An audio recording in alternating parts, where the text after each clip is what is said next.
Hello Terrarians! This week we've got news about Terraria 2, amazing new art, a brand new Terraria challenge, and some of the coolest builds you'll ever see.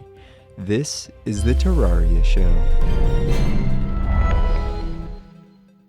Welcome back Terraria fans. We're doing this episode in the nice lush jungle forest. I'm Sheffy, your host, and we've got a bunch of awesome things to cover in today's episode. First, we're going to be heading over to the opposite of a grumpy year, HappyDays. Challenges in Terraria are not uncommon. You can find tons of them all over YouTube. But HappyDays just released a new challenge on his channel that I've never heard of before called the Gridlock Challenge. Basically, the entire world is locked into small grids, and to expand to a new grid section, you have to pay 50 gold. It gets more expensive the farther you go out as well. This is a fantastic idea, and I personally would love to try it myself. This is the start of his challenge, and he has quite a ways to go before he finishes it. He's asking input from his audience to help him decide which grid to unlock next. If you're curious how many grids he's unlocked, or you want to help him, head over to the HappyDays channel. There hasn't been any recent updates about the upcoming update, or so I thought. Upon closer inspection, it looks like Redigit has already jumped the gun and finished Terraria 2. Over on Twitter, Redigit announced that he completed Terraria 2. As you can tell, this is not really Terraria 2, but really just Red messing around with some artificial intelligence.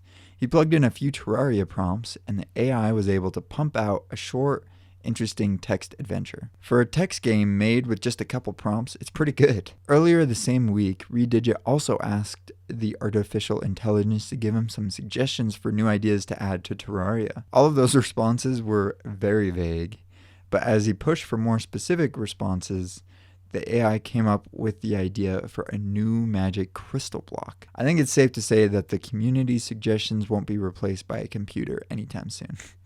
If you want to see all of the fun Redigit had with the AI, you can check it out over on his Twitter profile at DemiLogic. Moving on to some more videos, Tsunami, the alliteration Terrarian, has uploaded a new build to his YouTube channel that involves an aquarium. That's right, Tommy is a great builder, and in this video he was inspired to make this build because of a recent vacation he went on. You can see his process and how he builds, and he even used some blocks that he had never really used before. If you want to see what materials he used, make sure to watch his video and stay to the end over on Tsunami. Next up in this show, I wanted to highlight a build that I actually recently did and uploaded to my own channel.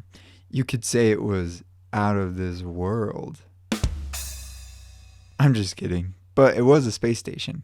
It was a suggestion given to me from one of my subscribers, and I had a really fun time building it. This is the start of a new season for my speed builds, and I wanted to kick it off strong, and I hope that people enjoy the build. I also was able to make some big announcements relating to my channel, so if you want to see my finished space station and hear those updates, check out my latest building video on my channel at Sheffy. Art is amazing, and in the Terraria community there are so many talented artists. This week I wanted to highlight a few of the ones that I really enjoyed and saw on Twitter. A link to each one will be in the description. First up is Blue JT Gaming. He uploaded this fantastic piece labeled Redigit vs. Senex. I knew Blue was a fantastic builder, but I didn't know he also was an artist.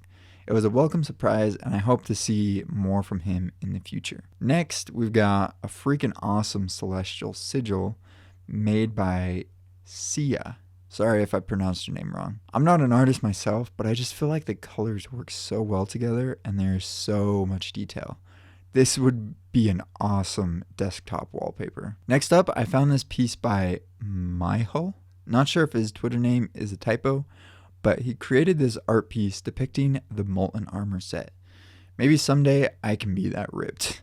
Probably not, but either way it looks great. Last but not least, I found some art by Dante Rice Art that is bee themed and is also a suggestion for new content.